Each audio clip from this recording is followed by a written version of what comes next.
All right, guys, thank you for that. We're going to welcome in our next live guest for Community Spotlight for your Monday. We've got Mike Bowden-Nistel, host and writer of the Stockout Show and newsletter, our CPG expert, and then also our head of intermodal solutions. Mike, thanks for being here. We're going to talk a little bit about CPG companies, the fight for grocery store prices, something I feel like everybody is feeling. Like I'm constantly fighting with my wallet when I walk into the grocery store. Yeah, I think it's something that everyone can relate to. And I think the other thing that everyone can relate to is hearing someone come out of a grocery store or went to a grocery store recently and being very upset at that grocery store. This is a bad grocery store. Kroger's charging too much. Well, Kroger's on your side. They want those prices to be lower too. It's the CPG companies that are keeping those prices high and really being kind of the problem here. So it's the contentious relationship between the retailers and the CPG companies has sort of gotten worse. And sort of in the last week, it's really sort of become the topic of the hour. There's this big Wall Street Journal report about Whole Foods conducting a virtual summit, asking its suppliers for price cuts.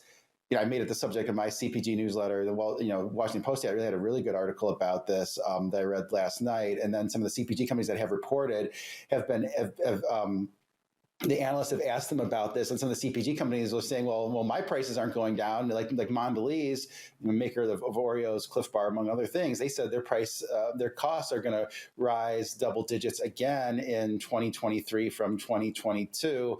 So every CPG has a different mix of ingredients, and really the retailers and CPG companies are not on the same page here, but I think it's getting to be something that the retailers are more concerned about, because I think it's clear sort of the traditional grocers are losing market share to the likes of the real big box guys, Walmart/Sam's, Costco in grocery, as well as some of the private label heavy companies would include Aldi and Trader Joe's in that, even though they have different demographics. And then even some of these dollar stores like Dollar General adding space for grocery, doing well in sort of the more rural markets that they serve heavily.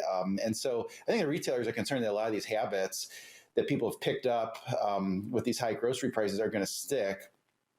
And there's going to be less share for Kroger, Whole Foods, some of those more traditional grocers. If you want to sort of put this in context, the last couple of years, really the CPG companies have been fighting higher costs for. Really, it's been intense the last 2 years. But in the course of a cycle, when their costs are rising, normally their margins would shrink because just their costs move quicker than the retail prices. Now that some commodities have crested, coming back down, you would think that would give them a little bit of leeway in terms of seeing those margins expand a little bit. But a lot of the CPG companies have been concerned that the retailers wouldn't allow that. And as soon as the commodity prices started to come down, retailers would just say, no more price increases. They're going to be cut. So like some of these companies like Nestle really had big price increases relatively early. Smucker did something similar. I think some of the smaller CPG companies are going to be in a more difficult spot, which is part of why maybe Whole Foods was the one pushing for it. They have a lot of smaller suppliers. They don't really deal as much with the General Mills of the world. So, interesting, time. I do think that the prices for most of the traditional CPGs are going to be stickier than most people would like. Usually it's those, the foods that are not branded. They're a little bit more of a pass through where those prices could come down, where something that has sort of a real, sort of strong brand associated with it. Consumers get upset every time those prices increase. So it's easier just to keep them at this high level and maybe don't increase it as much, in the future. So, Mike, I know that we've talked a lot about retailers deciding to cut SKUs and kind of reduce their product offering as a way to cut some of these higher costs. Do you think that we run the risk of companies like Kroger and Whole Foods going, okay, you know what, if you're not going to bring down these prices, we're just going to get you out of our inventory and we're just going to say forget about it, move towards more of that private label offering and get consumers to kind of transition, maybe lose their brand loyalty in order to save a buck or two? Yeah, there's a lot of games that the retailers could play. They can do things like have better positioning for their private label brands, or if the CPG companies won't let them offer the the 2-for-1 or 3-for-2 that they usually would have. They could cut the price aggressively on the private label, get people to use those, and sort of to switch over those habits. So there's been some on the retail side cutting, SKUs, but really a lot of that has come from the CPG companies as well, where a lot of CPG companies have cut their SKUs, just focusing in on the ones that drive more sales, that are higher velocity, type products. But really sort of think the retailers may be in the more advantageous position, at least for sort of most categories.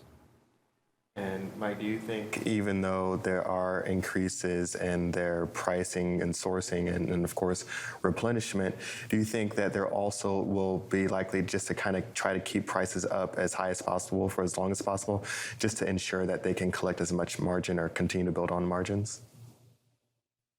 Yeah, I think so. I mean, I think a lot of these, CPG companies will think, well, they're sort of owed something because they've gone through this. A lot of them have gone through, several hundred basis points of margin pressure the last 2 years. I mean, it was sort of last year was supposed to be a year of margin recovery. Then the Ukraine war happened. That didn't happen. So they've gone 2 years of just sort of substandard margins and are thinking, well, now I should get some of this back. And so you think of a product where the price is kind of visible or memorable, like a box of Smucker's Uncrustables, which for a long time was $9.99. I think they raised it to like $11.50. Well, if they cut it to $10.75 or something, and then they had to raise it back again to $11.50 later on, well, it upsets people every time they increase the price. So I think they're going to try to keep that, where it is. Maybe that's a bad example because it's a popular product that is sometimes, sold out. So, but they can do things like that. I think they are going to try to keep them high. I think the unit cost of making your own PB&J and like cutting it out with a cup is like 68 cents or something like that, depending on the type of peanut butter you use. Smuckers, I'm coming for your business model. But Mike, I think it's fascinating to talk about it like this, especially as Alan mentioned earlier, are we or are we not in a recession? What does consumer behavior look like when companies are trying to suss out what they're keeping and what they're willing to get rid of?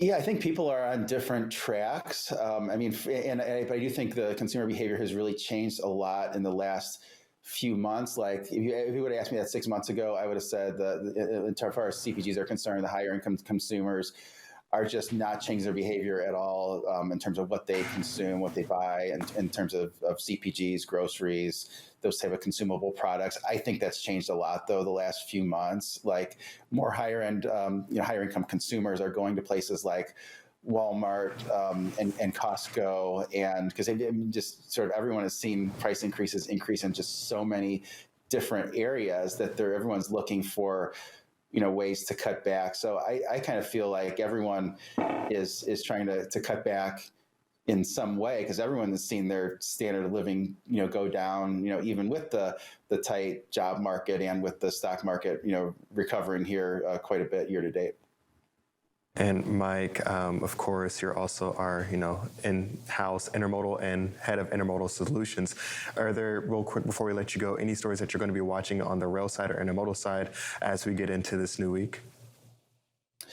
Yeah, lots of things with rail service this year. So we have some upcoming, guests and PSR, People Speaking Rail was a show I do with Joanna Marsh that are really going to dig heavily into the service issues that the shippers are receiving and what they can do when they're receiving substandard service. One of the guests that we have lined up, I don't think we have a date pinned down, but we are going to have Dan Elliott, who is the former chairman of the U.S. Surface Transportation Board, and now he's an attorney in Washington, D.C., who I believe he fights on behalf of shippers, railroad shippers that are receiving bad service or want to improve their service. So I think there's a lot of interesting topics related to that.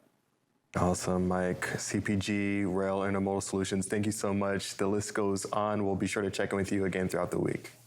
Great. Good to see you, Anthony. Good to see you as well, Mike. And right now, we're going to toss it over back to our next weather update with Kaylee Nix.